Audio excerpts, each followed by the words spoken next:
وابن السبیل اور مسافر، اور اس میں مہمان بھی ہیں، لیکن بنیادی طور پر مسافر جس کا زاد راہ دوران سفر ختم ہو گیا ہو، تو اتنا اس کو دیا جا سکتا ہے وہ اپنے گھر خیر و عافیت سے پہنچ جائے۔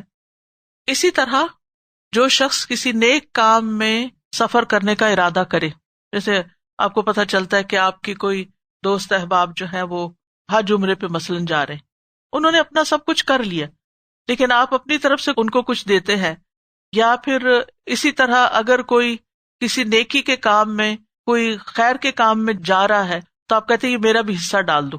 مثلا آپ دیکھیں کہ بچے قرآن پاک تقسیم کرتے رہتے ہیں، یا اور اسی طرح کے دعویٰ کے کام کے لیے نکلتے ہیں، تو جو لوگ ایسے کاموں پہ جا رہے ہوں ان کو سپورٹ کرنا اور ان کی مدد کرنا، کیونکہ وابن السبیل یعنی مسافر ہے نا، تو سفر کرنے والا ایک تو ذاتی مقصد کے لیے سفر کرتا ہے، ایک فی سبیل اللہ سفر کرتا ہے۔ تو جو ذاتی مقصد کے لیے سفر کرتا ہے اگر اس کا بھی زیادہ راہ کہیں ختم ہو گیا تو اس کو بھی ہیلپ کی جا سکتی، لیکن اگر کوئی شخص فی سبیل اللہ جا رہا ہے کسی بھی نیکی کے کام میں تو اس کی مدد کرنا جو ہے وہ بھی اس میں شامل ہو جاتا ہے۔ اسی طرح مہمان بھی، ابن کثیر کہتے ہیں اس میں مہمان بھی شامل ہے کہ آپ کے گھر کوئی آ گیا ہے، آیا اپنے کسی کام سے ہے۔ یہاں پر آپ دیکھیں کتنے امیگرینٹس آتے ہیں اور انہیں آ کے پہلے کچھ دن رشتہ داروں کے گھر رہنا پڑتا ہے، تو انسان تنگ نہ ہو کہ مجھے انہیں کھلانا پڑ رہا ہے یا گاڑی پہ ان کو کسی کام پہ لے جانا پڑ رہا ہے، تو ان لوگوں کی مدد کرنا یہ بھی وابن السبیل پہ خرچ کرنے کے ضمن میں آ جائے گا۔ اور اس میں چاہے وہ رشتہ دار ہو، چاہے وہ غیر ہو، چاہے وہ بالکل ان نون ہو، کوئی بھی ہو سکتا ہے۔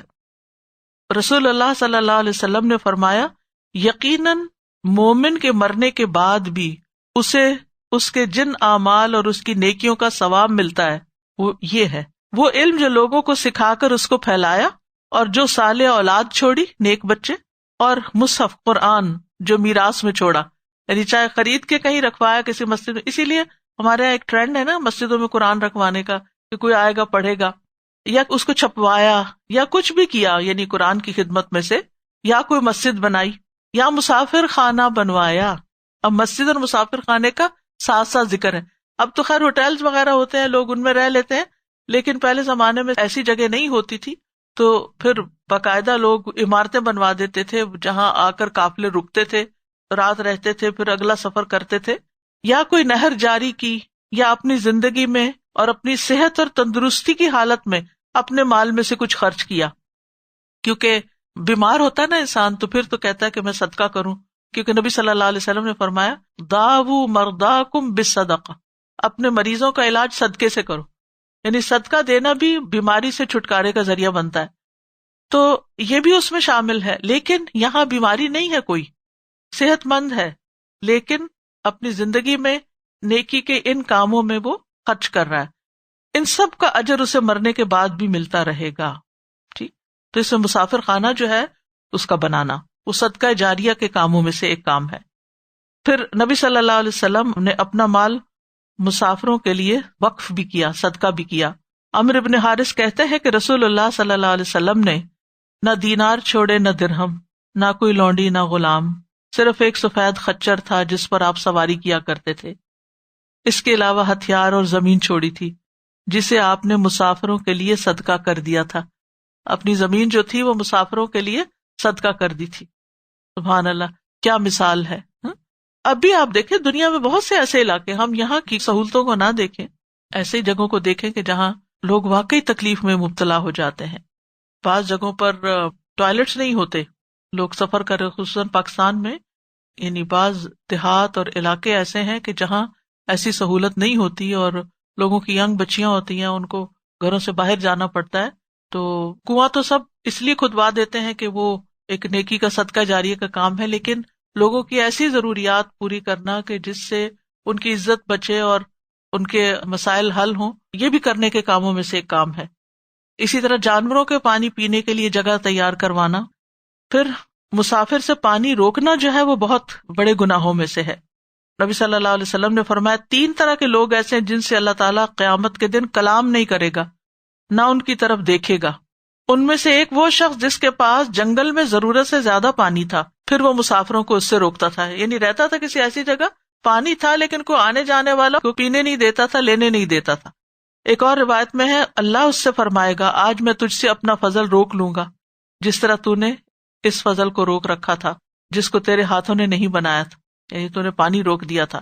پھر فرمایا وما ملکت ایمانکم، اور جو تمہارے لونڈی غلام ہیں۔ اس میں پرانے زمانے میں تو زر خرید غلام ہوتے تھے، لیکن سیکنڈری طور پر تفسیر احسن البیان میں آتا ہے کہ اس میں گھر، دکان، کارخانوں، ملوں کے ملازم بھی آتے ہیں، نوکر چاکر بھی آتے ہیں۔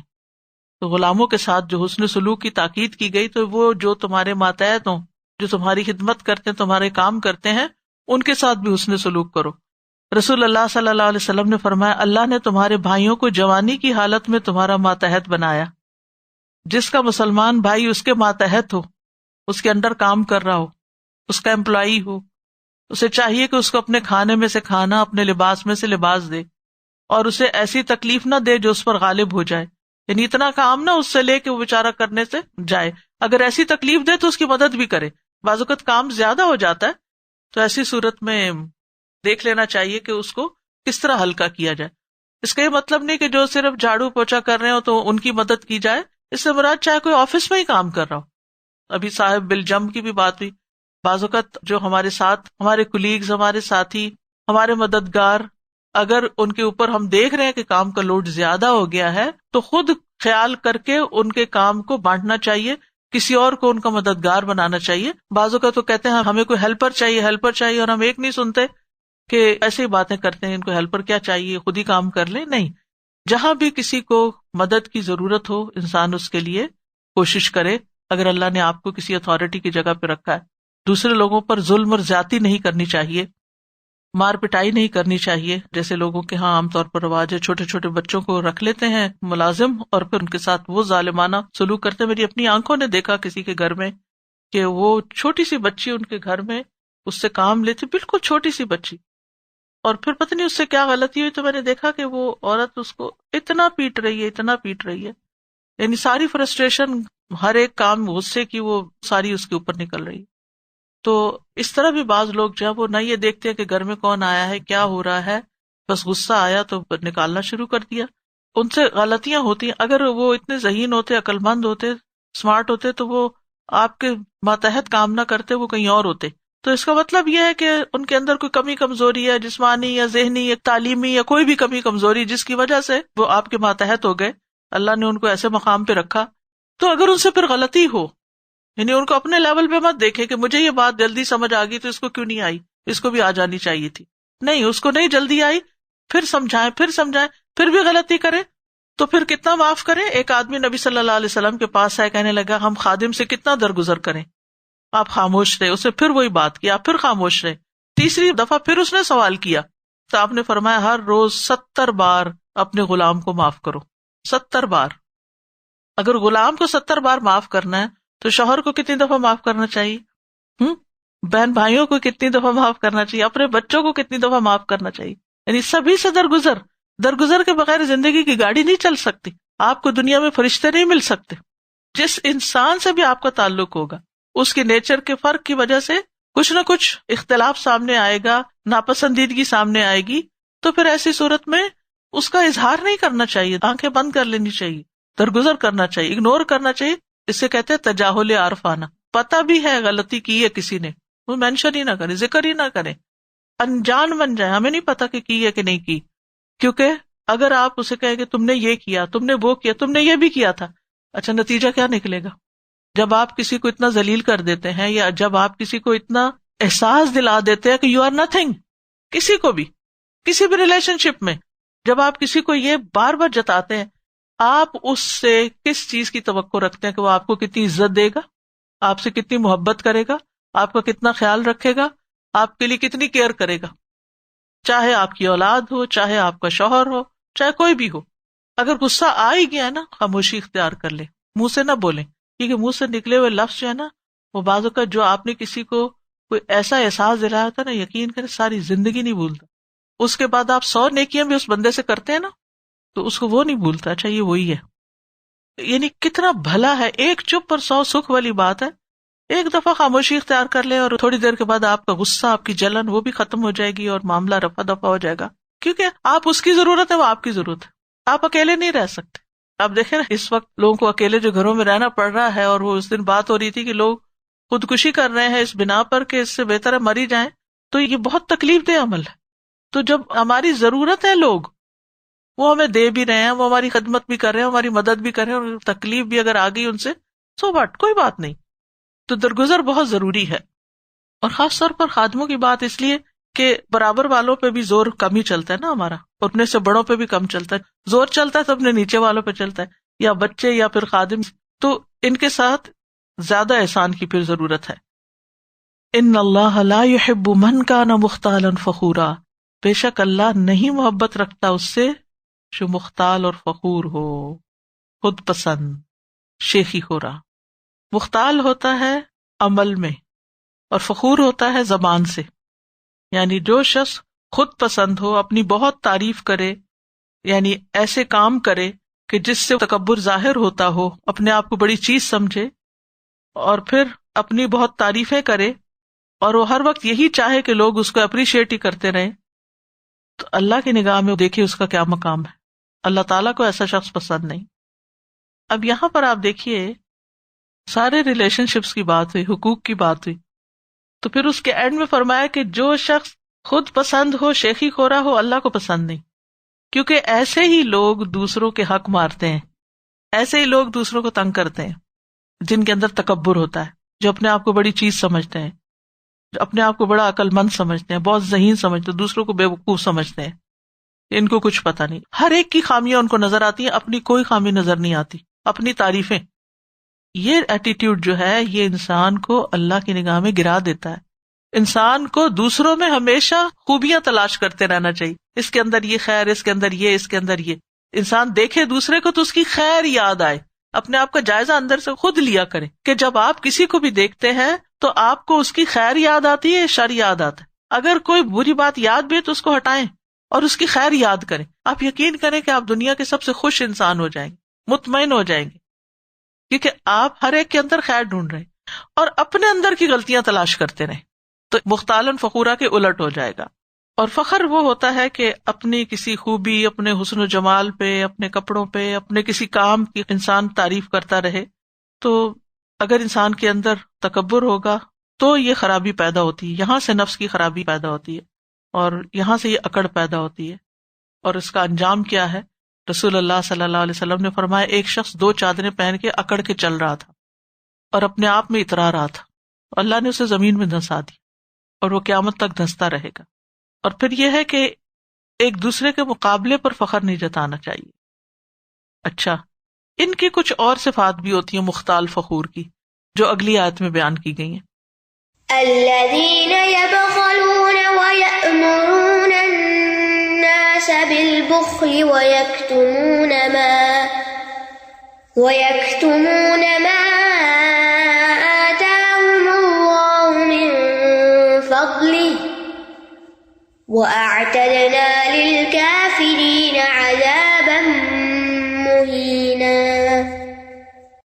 مختالن فخورا کون ہے؟ وہ لوگ جو بخل کرتے ہیں اور لوگوں کو بخل کرنے کا حکم دیتے ہیں، اور اللہ نے جو کچھ اپنے فضل سے عطا کیا ہے اسے چھپاتے ہیں، اور ہم نے ایسے کافروں کے لیے رسوا کن عذاب تیار کر رکھا ہے. بخل کرتے ہیں اور لوگوں کو بھی کرنے کا کہتے ہیں. بخل جو ہے ایک بدترین صفت ہے جو خاص طور پر مال کے ساتھ وابستہ ہے. بخل انسان کو مالی حقوق ادا کرنے سے روک دیتا ہے، جیسے زکوٰۃ کی ادائیگی، مہمان نوازی، رشتہ داروں کے ساتھ حسن سلوک، جن کی کفالت انسان کی ذمہ ہے اس پہ خرچ نہ کرنا، اپنے ہی بچوں پہ خرچ نہ کرنا. اسی طرح بعض اوقات قولی حقوق جو ہے ان کو بھی ادا کرنے سے روکتا. سلام نہیں کرتا انسان، میں کیوں کروں، اس کو کرنا چاہیے پہل. پھر اسی طرح نبی صلی اللہ علیہ وسلم پر درود نہ بھیجنا، آپ نے فرمایا سب سے بڑا بخیل وہ ہے، تو یہ بھی بخل میں شامل ہے. تو جو لوگ بخل کرتے ہیں وہ والدین کے ساتھ، رشتہ داروں، یتیموں، مسکینوں، مسافروں کے ساتھ احسان نہیں کر سکتے، اور پھر وہ دوسروں کو بھی ساتھ روک رہے ہیں. قرآن مجید میں تھوڑ دل انسان کی مذمت کی گئی. ان الانسان خلق ہلوعا اذا مسہ الشر جزوعا واذا مسہ الخیر منوعا. بلا شبہ انسان تھوڑ دلا بنایا گیا ہے، جب اسے کوئی تکلیف پہنچتی ہے تو گھبرا اٹھتا ہے، اور جب مال ملتا ہے تو بخیل بن جاتا ہے، دوسروں سے روک لیتا ہے. نبی صلی اللہ علیہ وسلم نے فرمایا آدمی میں سب سے بدترین چیز بے صبر پن کے ساتھ بخل اور حد سے زیادہ بزدل ہونا ہے. یعنی بدترین انسان ہے جس کے اندر بے صبرا پن ہے اور ساتھ بخل بھی ہے. اور پھر اس سے مزید گناہوں کے دروازے کھلتے ہیں اور بہت سی خرابیاں شروع ہو جاتی ہیں. مزید ان کے اندر کیا ہے خرابی مختالاً فخورا کے اندر؟ وَيَكْتُمُونَ مَا آتَاهُمُ اللَّهُ مِنْ فَضْلِهِ، اور وہ چھپاتے ہیں اس کو جو اللہ نے اپنے فضل سے ان کو دیا ہے. ایک ہوتا ہے فعل میں کتمان اور ایک ہوتا ہے قول میں. فعلی کتمان کیا ہوتا ہے؟ عملی طور پہ چھپانا کیا ہوتا ہے کہ انسان اللہ کی نعمت ظاہر نہ کرے، یعنی اس انسان کے اوپر اللہ کی نعمت کے کوئی آثار ہی نظر نہ آتے ہوں.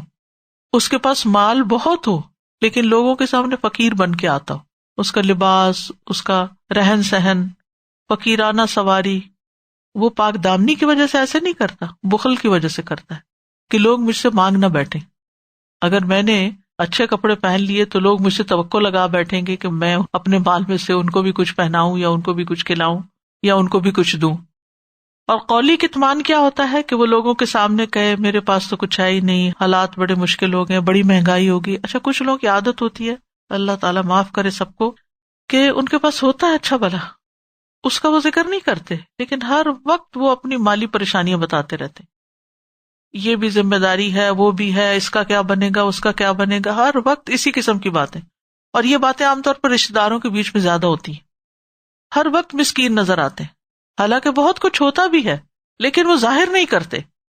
تو اللہ کی نعمتوں کا تذکرہ کرنا چاہیے، کیونکہ یہ بھی اللہ تعالیٰ کے احسانات کا ایک طرح سے اقرار ہوتا ہے. وَأَمَّا بِنِعْمَةِ رَبِّكَ فَحَدِّثْ، اور لیکن اپنے رب کی نعمت اسے بیان کیجیے. ابو نضرہ کہتے ہیں مسلمانوں کا یہ نظریہ رہا ہے کہ نعمتوں کا شکر ادا کرنے کے طریقوں میں نعمتوں کا تذکرہ کرنا بھی شامل ہے، یعنی شکر ادا کرنے میں نعمت کا تذکرہ کرنا بھی ہے.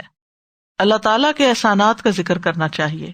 رسول اللہ صلی اللہ علیہ وسلم نے فرمایا جو لوگوں کا شکریہ ادا نہیں کرتا وہ اللہ تعالیٰ کا بھی شکر ادا نہیں کرتا. اللہ تعالیٰ کے انعامات اور احسانات کو بیان کرنا شکر ہے اور اس کو چھوڑنا ناشکری ہے. تو اللہ تعالیٰ کے احسانات کو یاد کرنا چاہیے. قرآن مجید میں بھی آتا ہے فاذکروا نعمت اللہ یا بنی اسرائیل اذکروا نعمتی التی انعمت علیکم. اچھا، نعمت کا ذکر کرنا اور فخر کرنا، ان دونوں میں فرق ہے. ابن قیم کہتے ہیں اللہ کی نعمتوں کے تذکرے اور ان پر فخر میں فرق یہ ہے کہ نعمتوں کا تذکرہ کرنے والا اصل میں نعمتیں عطا کرنے والے کی بڑائی بیان کرتا ہے. اللہ نے دیا تو اللہ کی بڑائی بیان کرے گا، جس کے ذریعے وہ ان نعمتوں کو صرف اسی کی کرم نوازی اور احسان قرار دیتا ہے. وہ کیا کہتا ہے اس میں میرا کوئی کمال نہیں، سب اللہ ہی کا دیا ہوا، اللہ ہی کا فضل ہے، اللہ ہی کا کرم ہے، اللہ ہی کی رحمت ہے. یعنی وہ ہر وقت اللہ کو یاد کرتا ہے، اللہ کی بڑائی بیان کرتا ہے. اچھا، اس کے بعد فخر کرنے والا کیا کرتا ہے؟ وہ کس کی بڑائی بیان کرتا ہے؟ اپنی بڑائی بیان کرتا ہے. میں نے یہ کام کیا، میں نے یہ یہاں محنت کی، میں نے بڑی تکلیفیں اٹھائیں اور پھر اس کے بعد مجھے یہ چیز ملی. تو اللہ کی نعمت کا تذکرہ کرنے والا اللہ کا شکر ادا کرتے ہوئے اس کی نعمتوں پر ثنا خوانی کرتا ہے، لوگوں کو اللہ کے انعامات بتلاتا ہے، جس کا مقصد صرف اللہ کی بڑائی، حمد اور ثنا بیان کرنے کے ساتھ ساتھ اپنی جان کو اس بات کا عادی بنانا مقصود ہوتا ہے کہ صرف اسی سے مانگا جائے، اسی سے محبت کی جائے، اسی سے امید لگائی جائے. چنانچہ ایسا شخص اللہ کی نعمتیں بیان کر کے نعمت کا تذکرہ کرتا ہے.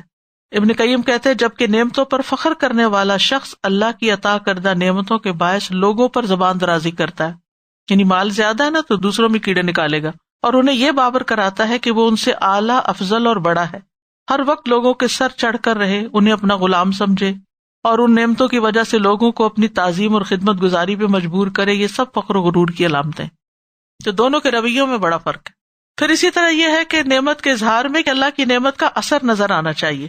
یعنی اگر اللہ نے مال دیا ہے تو اچھے کپڑے پہننے میں کوئی حرج نہیں، دکھاوا نہیں ہونا چاہیے، جمال اختیار کرنا چاہیے.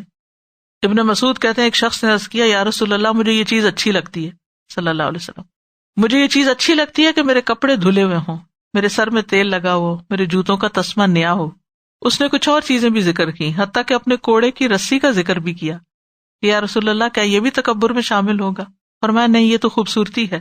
بے شک اللہ خوبصورت ہے اور خوبصورتی کو پسند کرتا ہے. تکبر تو یہ ہے کہ انسان حق بات کو قبول نہ کرے اور لوگوں کو حقیر سمجھے.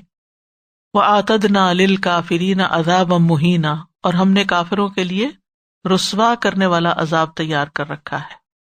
کیوں؟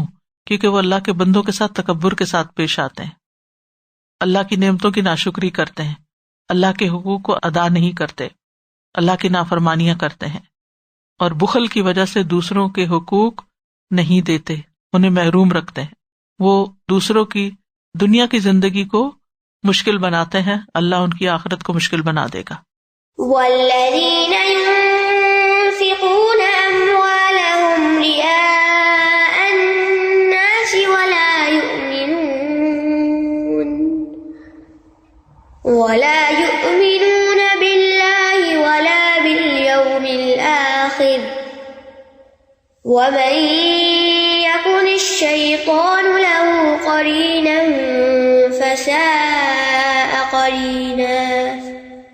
اور وہ لوگ جو اپنے مال لوگوں کو دکھانے کے لیے خرچ کرتے ہیں اور وہ نہ اللہ پر ایمان رکھتے ہیں اور نہ ہی آخرت کے دن پر، اور جس کا ساتھی شیطان ہو جائے تو وہ کتنا برا ساتھی ہے. ایک طرف بخل کرنے والوں کا ذکر کیا گیا اور دوسری طرف مال خرچ کرنے والوں کا، لیکن دکھاوے کے لیے. کہا جاتا ہے کہ نبی صلی اللہ علیہ وسلم کے زمانے میں یہود جو تھے وہ بخیل تھے اور مشرکین جو تھے وہ دکھاوے اور شہرت کے لیے خرچ کرتے تھے. تو یہاں ان لوگوں کا ذکر ہے جو ریاکار ہیں، شہرت اور ریاکاری کے لیے خرچ کرتے ہیں تاکہ ان کی تعریف کی جائے. ان کا مقصد اللہ کو راضی کرنا نہیں ہوتا. ولا یؤمنون باللہ ولا بالیوم الآخر، یعنی ان کا مال اللہ پر ایمان اور ثواب کی امید پر خرچ نہیں ہوتا. تو یاد رکھیے بخل کی طرح ریاکاری بھی قابل مذمت فعل ہے. شاہ عبد القادر کہتے ہیں جس طرح مال دینے میں بخل کرنا اللہ کے نزدیک برا ہے، ویسا ہی مخلوق کو دکھا کر دینا بھی منع ہے. قبول وہ ہے جو ان حقداروں کو دے جن کا پہلے ذکر ہو چکا، پھر اللہ کے یقین اور آخرت کی توقع سے دے. اور ریاکاری کیا ہے؟ شرک اصغر. اور ریاکاری کی سزا کیا ہے؟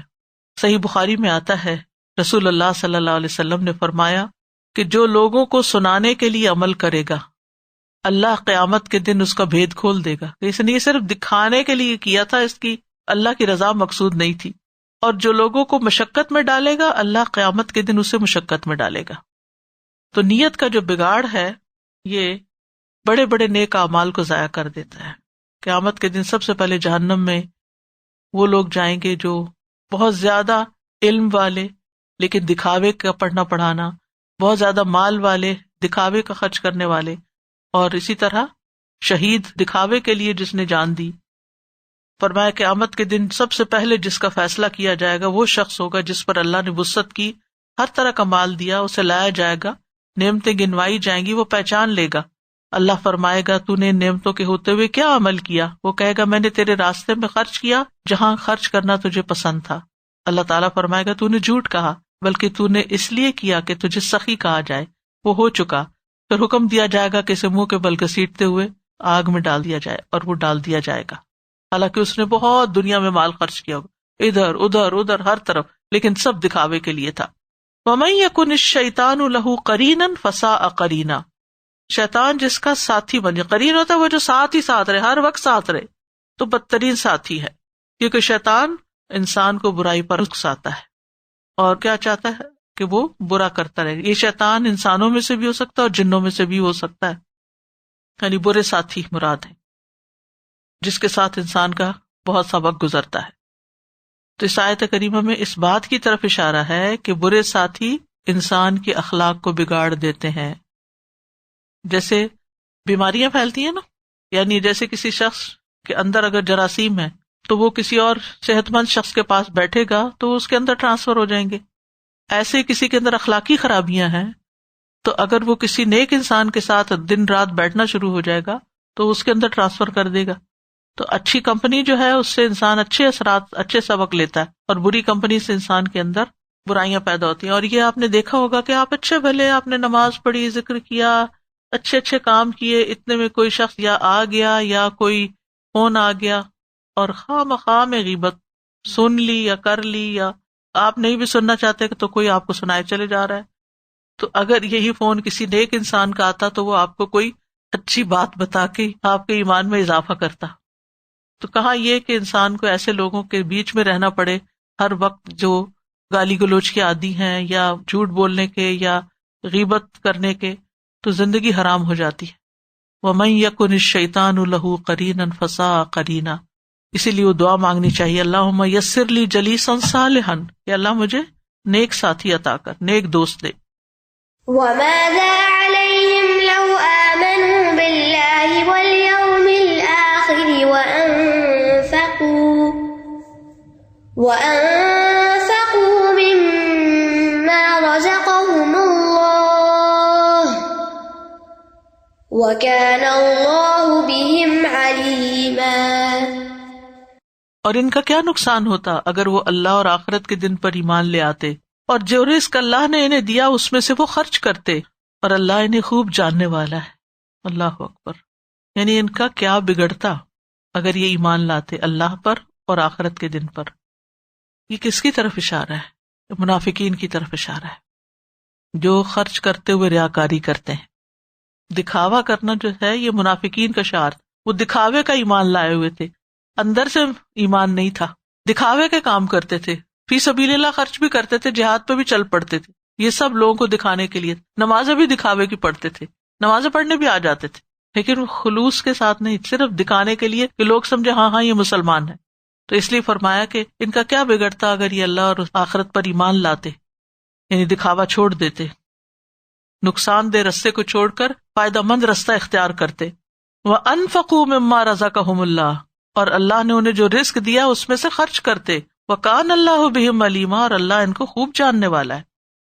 خرچ کرنا جو ہے، یہاں اللہ تعالیٰ نے نماز، روزہ، حج وغیرہ کی بات نہیں کی، مال خرچ کرنے کی بات کی. ایمان کے بعد انسان کے گناہوں کو جو چیز دھوتی ہے وہ دینا ہے، خرچ کرنا ہے. اور بخل جو ہے وہ انسان کو نقصان دیتا ہے. اور اگر انسان سوچے تو اگر وہ خرچ نہیں کرتا اور مال صرف جمع ہی کر رہا ہے اور وہ دنیا سے چلا جاتا ہے تو اس کے کس کام کا؟ وَمَا يُغْنِي عَنْهُ مَالُهُ إِذَا تَرَدَّى، جب وہ ہلاک ہو گیا تو اس کا مال کس کام آیا؟ وہ تو اوروں کے کام آیا، قبر میں تو ساتھ جانے کا نہیں، آخرت میں اس مال کا کچھ فائدہ نہیں. تو دنیا میں بھی اگر انسان اللہ کے راستے میں مال خرچ کرتا ہے تو یہ خوف اور غم سے نجات کا ذریعہ بھی ہے. الذین ينفقون اموالهم باللیل والنہار سرا وعلانیۃ فلہم اجرہم عند ربہم ولا خوف علیہم ولا هم یحزنون. جو لوگ اپنے مال رات اور دن چھپے اور کھلے خرچ کرتے ہیں سو ان کے لیے ان کا اجر ان کے رب کے پاس ہے، اور ان پر نہ کوئی خوف ہے اور نہ وہ غمگین ہوں گے. ایسے لوگوں کو اللہ کی قربت اور رحمت نصیب ہوگی جو اللہ کے راستے میں مال خرچ کرتے ہیں. ان اللہ لا یظلم مثقال ذرہ وَإِن تَكُ حَسَنَةً يُضَاعِفْهَا وَيُؤْتِ مِن لَّدُنْهُ أَجْرًا عَظِيمًا. بے شک اللہ ذرہ برابر بھی ظلم نہیں کرتا، اور اگر کوئی نیکی ہو تو اسے دگنا کر دے گا اور اپنے پاس سے اجر عظیم عطا کرے گا. یعنی اللہ تعالیٰ کسی کے بھی دیے ہوئے میں سے، کچھ کیے ہوئے میں سے کمی نہیں کرتا. یعنی اللہ کے راستے میں دے کے کم نہیں ہوتا، ذرے کے برابر بھی کم نہیں ہوتا، بلکہ کیا ہوتا ہے، نیکی ہو تو اسے کئی گنا بڑھا دیتا ہے، اور صرف بڑھاتا نہیں، اپنے پاس سے اجر عظیم عطا کرتا ہے. اور نیکی کتنی؟ ذرے کے برابر. مثقال مفعال کے وزن پر ہے، قلیل چیز، یعنی سب سے چھوٹی چیز جس کو تولا جا سکتا ہو. اور پھر ذرہ کہتے ہیں چونٹی کو. اور غبار کے بھی ذرات ہوتے ہیں، یہ جو وہ اڑتے رہتے ہیں، باقی ذرات. یعنی اگر صرف ایک اڑنے والے ذرے جتنی بھی کوئی نیکی کر دیتا ہے تو اللہ تعالیٰ اس کو بھی بہت بڑا کر دیتا ہے. ایک نیکی 10 گنا ہو جاتی ہے، اور یہاں پر فرمایا اپنے پاس سے اجر عظیم عطا کرے گا. اور قیامت کے دن ذرہ برابر نیکی بھی لائی جائے گی. یومئذ یصدر الناس اشتاتا لیروا اعمالهم فمن یعمل مثقال ذرۃ خیرا یرہ. ذرے برابر نیکی کی ہوگی وہ بھی دیکھے گا، اور ذرے برابر شر کیا ہوگا وہ بھی دیکھے گا. اور رائی کے دانے برابر بھی اگر ایمان ہوگا نا انسان کے دل کے اندر تو بھی وہ اس کو جنت میں داخل کروا دے گا. تو اس لیے بہت ضروری ہے کہ انسان نیکی کا حریص ہو. بہت ہی خوبصورت آیت ہے کہ اگر تم نیکی کرو گے تو اللہ تعالیٰ تمہارے اجر میں کمی نہیں کرے گا، اور اگر وہ اس پہ اجر دے گا تو صرف اتنا نہیں دے گا، کئی گنا زیادہ دے گا، اور اپنے پاس سے مزید بھی دے گا جس کا انسان تصور ہی نہیں کر سکتا. وآخر دعوانا ان الحمد للہ رب العالمین. سبحانک اللہم وبحمدک، اشہد ان لا الہ الا انت، استغفرک واتوب الیک. السلام علیکم ورحمۃ اللہ وبرکاتہ.